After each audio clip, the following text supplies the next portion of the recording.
먼저는요, 주제 발표가 있고요. 그 다음에 당사자 분들께서 본인들의 사례 발표를 하시는 시간이 있습니다. 네, 변하순 교수님에 대해서 소개하겠습니다. 교수님은요, 프랑스 오대 대학교에서 박사학위를 사회학으로 취득하셨고요. 또 예전에는 서울가정법원 가정조정위원으로도 활동하셨고, 한국여성정책연구원 선임연구위원으로 계셨고요. 현재는 펜라이프가족연구소 소장님으로 활동하고 계십니다. 우리 변하순 박사님께서 이 시간에 주제 발표해 주시겠습니다. 지금 방금 소개받은 변화순입니다. 반갑습니다. 우선 이 50장에 걸친 1년 걸리는 보고서를 일주일 만에 만들어내라 해가지고서 장 대표의 이 힘이 얼마나 센지 제가 꼼짝 못하고서 밤새면서 이거를 만들었다는 거 아닙니까? 그러면서 사실은 저의 그 학문 분야, 관심 분야가 한부모였기 때문에 또 이혼 가족 뭐 그런 부분이어서 일주일 만에 이걸 정리하면서 저한테도 굉장히 많은 정리가 되는 시간이었습니다. 그래서 우리 함께 한번 지난 30년과 앞으로 30년을 어떻게 가야 할지 함께 항해를 해보시기로 하겠습니다.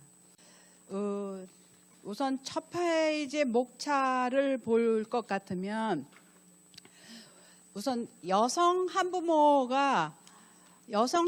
가족이 모든 가족에 비했을 때 빈곤 지수가 가장 높아요.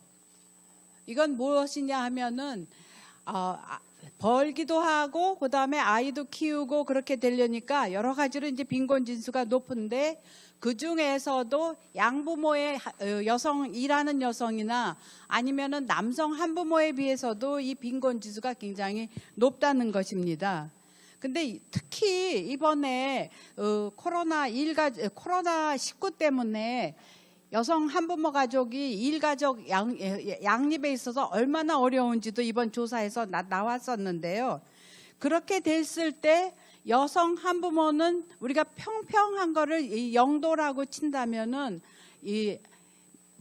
일하는 여성인 경우에는 10도, 그리고 여성 한부모인 경우에는 거기에 또 더해서 10도 이렇게 기울어진 운동장에서 우리가 살고 있다는 것을 인지해야 하는데, 이런 법제도만 있다고 해가지고서 이게 이제는 평등하지 않느냐, 너무 또 이렇게 한쪽으로만 또 치우치게 해주는 거 아니냐 하는 여러 가지 불평등한 이야기도 나오지만, 실제로 우리 사회 구조가 어떤 구조에 있는지 한번 지난 30년을 들여다볼 필요가 있다, 그런 생각을 하면서 이것을 만들었습니다. 그러면은 2번 여성 한부모 가족의 가장 높은 빈곤 지수를 한부모, 남성 홀벌이, 맞벌이, 그러니까 지금 표로가 들어갑니다. 양부모 가구와 비교한 한부모 가구의 빈곤 지수요. 그리고 맞벌이를 이렇게 비교해 봤을 때 2011년보다 2020년에는 확실히 빈곤이나 건강 지수에 있어서는 나아진 것은 틀림이 없습니다. 이것은 아까 이기순 차관님 말씀하신 것처럼 정부에서도 이 국민의 건강 또는 경제적 빈곤에 대해서 많은 관심을 가지고 또 정책을 시연해 왔다는 것들은 우리가 인정하고 긍정적인 그런 결과라고 볼 수는 있지만은, 이 부분은 지속적으로 어떻게 확장시키는가와 더불어서 그 이외에 관계적인 측면까지 이제는 보지 않으면 안 되는 경우들이 있습니다. 또 하나, 특히 노동 차원에서는 빈곤이 더 심하게 심각한데, 시간 압박 또는 시간 빈곤을 경험하는 거죠. 아까 사회자님께서도 계속 얘기하셨지만 평일에 낮에 이 시간에 올 수 있는 사람이 얼마나 되느냐. 그것은 시간 압박과 노동에 대한 빈곤이 되는 부분이기 때문에 이 부분에 대해서도 우리가 지속적으로 우리가 얘기를 할 필요가 있다는 거죠. 말하자면 이런 플렉서블한 타임들이 소기업, 자영업이나 아니면 이 소규모의 기업에서도 인정될 수 있는 분위기라면은 시간 좀 잠시 쓰고 오겠습니다. 그 다음에는 이거를 보충하겠습니다. 이런 플렉서블 타임들이 우리가 이제 필요한데 아직까지 거기까지는 도달하진 못했다 하는 그런 이야기를 말씀드릴 수 있겠습니다. 그리고 이제 여기에서 봤을 때 한부모 가구의 여성이 모든 지표에서 한부모 남성보다 훨씬 낮아요. 또 하나는 한부모 남성인 경우에는 뭐 도움도 많이 받을 수 있는 여건들을 가졌기 때문에 아이를 키운다면은 한부모 여성인 경우에는 그게 아니라 자기가 혼자서 아이를 키울 수밖에 없는 그러한 여지가 굉장히 많다는 것입니다. 그래서 그것과 그 다음에 그렇죠. 가구주의 성별로 봤을 때 아까 이야기한 것처럼 부자 가구보다는 모자 가구가 소득, 건강, 노동, 주거의 빈곤의 지수가 높은데 중요한 거는 부자, 우리가 이제 젠더적 관점에서도 좀 봐야 할 시기가 돼 있거든요. 왜냐하면은 부자 가정에서 자녀를 키우는 가구들도 많이 늘어나고 있기 때문에. 근데 여기에서 사별보다는 이혼한 부자 가정의 경우에 있어서 빈곤 지수가 조금 더 높다는 거죠. 그것은 우리가 이렇게 통틀어서 말하기는 어렵지만은 살림이나 잔잔한 신경을 쓰는 부분들이 아무래도 여성들이 더 많이 써왔기 때문에 이 살림이라는 거는 잔잔한 신경을 써야 하는 부분이잖아요. 그런 부분에 있어서는 남성들에게서는 좀 빈곤 지수가 높은데 그로 인해서 우리가 이제 한부모에 대한 뭐 교육이나 아니면은 이런 인식 개선에 있어서 남성들에게도 경제적 교육이라는 것, 경제 마인드, 보살핌이라든가 살림에 대한 중요성을 자꾸 인식시켜야 한다는 거죠. 살림이라는 게 무슨 의미냐면 다시 되살리는 거거든요. 근데 이 되살리는 작업에 있어서 대부분이 살림하고 설거지하고 또 치우고 그런 일들을 일상적인 반복의 일들을 여성들이 조금 더 많이 해보다 보니까 훈련이나 인지가 안 돼 있다는 것이죠. 그래서 이런 부분도 이제는 훈련이나 인지를 서로 해야 하는데 특히 이제 남성들에게 있어서는 살림하고 타인에 대한 배려 그런 신경을 쓸 필요가 있다 하는 것으로 보였습니다. 그러면 코로나19가 미혼모 가족의 일과 가정생활에 미친 영향을 한번 보겠습니다. 코로나19가 한부모 가족에게 한부모 가족의 일과 가정생활에 미친 영향에 대한 조사는 그동안에 없었어요. 근데 제가 2021년에 한국 미혼모 가족 협회하고 공동으로 해가지고서 미혼모의 일가정 양립에 대한 조사를 했을 때 특히 이 코로나19로 인해서 경제적 상실, 그 다음에 재택근무하고 분리되지 않은 일가정 생활에서 자녀와의 갈등이 굉장히 빈번하게 나타난 것입니다. 또한 약간의 그 경제활동하는 미혼 한부모나 아니면 경제활동하는 한부모 중에서 여러분들 경제활동 하는 분하고 경제활동 하지 않는 분이 있다면 어떤 분이 경제활동으로 코로나로 인해 갖고 더 힘들을까요? 경제활동 하는 분이에요. 왜냐하면은 경제활동을 해야만 먹고 사는데 경제활동 하지 않는 분은 그래도 조금 뭐 유동 자산들이 좀 있긴 하고 했는데 이게 굉장히 떨어지고 어디서 벌어올 데가 없다는 것이죠. 해서 경제활동이라는 것이 겨우 먹고 사는 부분이지 그 다음에 저축이나 비축을 할 수 없는 이런 부분에 대해서도 우리가 한 번쯤은 생각해야 할 부분이라는 거죠. 또한 이로 인해 가지고 자녀에게 의도하지 않게 스트레스나 아니면 짜증이나 화를 많이 내는데 그로 인해서 한부모 가족의 자녀는 자기가 태어나고 싶어서 태어난 것도 아니고 자기들이 좋아서 자기들이 싫어서 아니면은 뭐 사별로 인해서 내가 그렇게 됐을 뿐인데 또 10도 마이너스로 기울어진 운동장으로 들어가더라고요. 여러 가지로 빈곤한 그런 스트레스를 누가 받느냐? 아이들한테 이렇게 쏟을 수밖에 없는 그런 여건들이 있었다 하는 것이죠. 그러면 우리가 여성 한부모에게 기울어진 운동장을 무엇으로 볼 것인가? 아까 이야기한 것처럼 양부모 가족 중에 여성이 시간 압박과 빈곤이 높아. 그러니까 양부모 가족의 취업 여성이 굉장히 좀 일을 더 많이 하는 거잖아요. 뭐 저도 사실 집에 가서 일을 더 많이 해서 억울하다 하는 생각들을 갖고 있긴 하지만 말이에요. 아직까지도. 그런데 그 중에서 또 이 경제 활동하는 여성 중에 한부모 가족의 여성이 또 힘들다는 거죠. 그러면 10도 기울어졌다가 또 10도 기울어지니까 20도가 기울어지는 그 부분에 있는데 거기에서 또 한부모 가족의 남성에 비해서 또 여성이 더 많은 스트레스를 받을 때 빈곤 지수가 높으니까 30도가 기울어지는 거죠. 30도 기울어지는데 부모의 스트레스를 그대로 받는 자녀는 40도가 기울어진 운동장에 우리가 있다고 본다면은 그 자리에 있거나 하면은 우리가 기울어진지 몰라요. 하지만 조금 더 멀리서 봤을 때 이 기울어진 운동장을 바로 세우려는 움직임이 명예회복 운동이라는 거죠. 왜냐하면 그 안에 있으면 우리가 명예라는 것, 우리 다 똑같잖아. 그리고 또 뭐 복지나 모든 재원들이나 관심들이 한부모 너희들한테 가면은 뭐 우리는 어떡하라고. 그럴 때는 이게 서로 어떤 위치에 있는지 모르지만은 잠시 떨어져서 보면은 저 속에 기울어진 운동장이 보인다는 것이죠. 그래서 또 하나는 법이 복지 지원, 자녀적 복지 제도이기 때문에 아까도 말할 때 그 노력과 정부의 노력과 또 모든 그 관심과 애정은 감사하지만 저는 속으로 한편으로는 좀 불편했어요. 왜 불편했느냐? 이게 복지적이고 자녀적이기 때문에 의도하지 않은 결과로서 약간 많이 낙이나 찍히는 현상들이 있어요.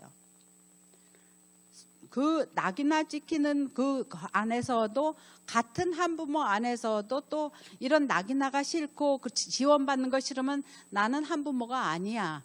그러면 뭐란 말이에요? 한부모 어떤 사람이 한부모냐? 라는 문제 제기를 할 수 있죠. 이 차이가 어디에서 나오느냐 하면은 유럽에서는 보편적 가족 정책 안에서 한부모 정책이 들어가요. 전체적인 가족 정책 안에서 빈곤 문제 중에서 어떻게 이거를 비율을 나누고 어떤 정책을 쓰느냐. 그런데 미국에서는 자녀적 복지 정책이에요. 지원을 하는 것들이기 때문에 뭐 무슨 사무소를 찾아가야 하거나 복지 사무소를 찾아가는 것 자체에서부터 이게 불편함을 느끼게 되는데 이 차이가 결국은 우리 사회도 지금 서서히 나타나고 있다는 거죠. 법 정책을 시행하고 있기 때문에 그리고 10년 가까이 지나고 있기 때문에 서서히 이 부분에 대해서 인식을 하고 특히 우리 한부모 연합에서는 이런 부분에서 어떻게 인식하고 당사자 목소리를 내면서 대안을 제시할 것인가에 대한 매우 중요한 역할을 하고 계시고 매우 중요한 위치에 여러분들이 계십니다. 왜 이게 중요하느냐? 우리 다음 세대를 위해서죠. 어느 사회고 간에 어린이하고 이 미래 세대가 건강하게 자랄 수 있도록 해야 하는 게 우리의 일들이기 때문이죠. 해서 이 기울어진 운동장을 바로 세우려고 하는 그 움직임이 명예회복이라고 한다면 사람들의 고정관념이 한부모의 명예회복 그게 뭐예요? 라고 얘기한다는 거죠. 다음, 그래서 이 한부모의 명예회복이 왜 필요한가는 건강가족기본법, 다문화가족지원법, 한부모가족지원법을 비교해 보면서 과거 현재로 보면서 중요한 가족 가치를 우리가 비교해 보면 알 수가 있습니다. 우선 건강가족지원법에서 여기 책에서 나온 것처럼 뭐 보편적인 가족 정책으로서 가정은 개인의 기본적인 욕구를 충족시키고 어쩌고 뭐 나오고 있습니다. 관계부서에서는 이제 가족센터가 있긴 하지만 중요한 가족 문제를 어떻게 보느냐? 가족 해체의 예방으로 봐요. 그러니까 한부모 가족에 대한 해체가 안 되도록 하는 것들이겠죠. 그런데 다문화 가족은 그냥 다문화인 사람들이고 한부모 가족 지원에서는 가족 해체된 가족에게 있어서 가족 해체라는 걸로 이걸 봤을 때 가족을 지키려고 하는 사람인데 이걸 가족 해체로 본다는 그 자체에서부터 문제가 있다는 거죠. 거기서부터 낙인화 현상이면서 또 기울어진 이 운동장이 돼간다는 거죠. 제가 시계가 없어가지고 보이지도 않으니까 시간 되면 5분 전에 조금 해주세요. 그래서 이 안에서 건강가족지원법에서 가족 해체라는 거에 대해서 우리는 아주 지금서부터 아주 끊임없이 주장을 해야 합니다. 뭐 전면 개정해라 그런 게 아니라 가족 해체가 뭐냐 법상에서 아주 구체적인 언어로 들어가야 하는 거죠. 또한 가족센터의 기능과 한계점에서 본다면 가족센터에서 그것도 넘어갑니다. 가족센터에서 정부가 하려고 하는 추진 방향에 대한 일들은 다 하고 있는데 중요한 것은 한부모 가족에 대한 특수성이나 당사자나 그 필요한 부분에 대해서 보편적인 기준에 의하기 때문에 한부모에 대한 특수성의 요구를 부응해 주기가 어렵다는 거죠. 또 새로 일하기 센터에서도 그러니까 경력 단절 여성들에게 대해서 많은 교육 프로그램이 있지만 한부모 가족의 이 어떤 그 환경이나 그것에 맞는 그런 프로그램을 개설하기 어려운 이유가 뭐냐? 보편적인 기준에 한부모를 맞추기 때문이에요. 그 보편적 기준 안에서도 한부모에 대해서 좀 특수성, 새로 일하기 센터에서도 보편적인 그런 그 프로그램 속에서 한부모 가족의 특수성을 우리가 이야기해야 하는데 지금부터예요. 이제부터 한부모 가족에 대한 특수성과 그 우리의 문제점들을 이야기할 수 있어야 하는 것이죠. 그런데 밥원으로 가면은 다문화는 지나가고요.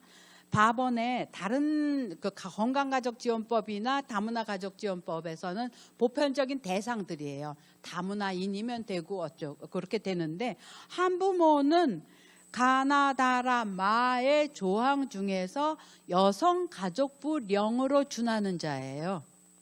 그것은 뭐 소득이 얼마이고 뭐고 조건이 들어간다는 거죠.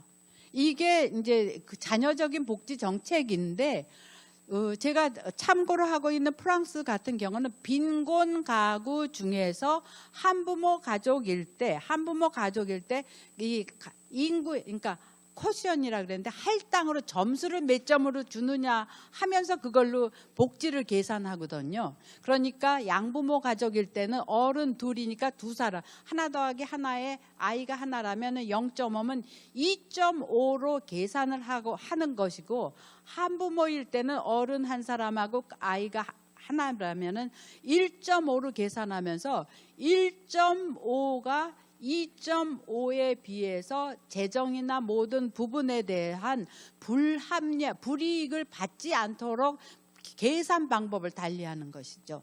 그렇게 된다면 이게 보편적인 가족 정책으로 가게 되는데 특수한 여성 가족부령으로 하게 되면은 어디 갔어요? 왜 왔죠? 뭐 이제 동사무소 간다면은 그런 부분에서부터 굉장히 가기도 싫고 불편함이 있는 거죠. 이 부분은 이제 미국의 그 복지 정책하고 그 맥을 같이 하게 되는데 자녀적 복지 정책의 장점도 있고 보편적 복지 정책의 장점도 있지만 이제 한국 사회는 그러니까 인구 증가 정책으로 들어가잖아요. 30년 전에는 인구 감소 정책이었기 때문에 보편적 가족 정책으로 갈 수도 없었는데 이제는 인구 증가 정책으로 가기 때문에 보편적 가족 정책으로 가야 한다는 그 부분하고 맞물립니다. 그래서 인구 정책은 가족 정책의 가장 중요한 부분이기도 한다는 것이죠. 해서 4번 한부모 가족 지원법의 한계에서 우리가 해야 할 것들은 기울어진 운동장을 인식하면서 무엇이 정상 가족이고 무엇이 가족 해체인가에 대해서 정확하게 아셔야지 된다는 거죠. 다음으로 가족을 보는 데는 3가지 기준이 있어요. 가족 구조, 기능, 관계.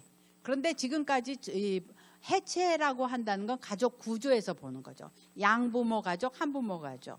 그런데 기능에서는 양부모나 한부모나 다 마찬가지로 기능을 못하고 있기도 해요.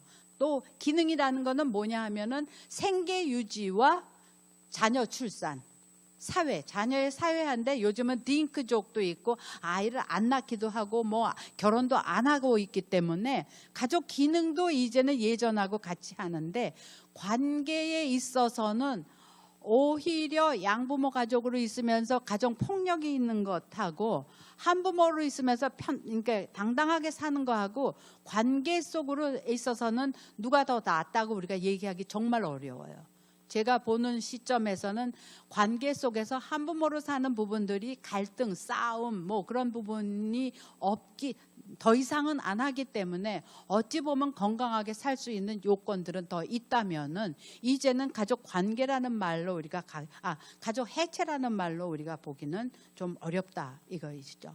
자, 시기별 가족 정책이나 한부모 정책은 여러분들이 이제 들여다 보시기로 하고요. 그냥 넘어가도 되겠습니다. 자녀적 복지 제도로 인한 의도하지 않은 결과가 아까 이야기한 것처럼 낙인화라는 거예요. 그래서 가급적이면은 우리가 이 서로 꺼내지 않는 건 불편해서라는 거죠. 근데 저는 10년 동안 한부모 연합 우리 그 단체들하고 계속 활동하면서 적어도 자기에게 불편한 거를 안심하고 말을 할 수 있는 2분 남았어요. 안심하고 말할 수 있는 공간이 필요하고 여건이 필요한데 우리가 이런 부분에서 우리 연합이 해야 할 일들은 적어도 자기 얘기를 우리가 하면서 사회적 함의를 이끌어 가야 한다 하는 것입니다. 그렇다면은 한부모 가족 정책의 방향성은 무엇일까 하는 걸로 한번 보겠습니다.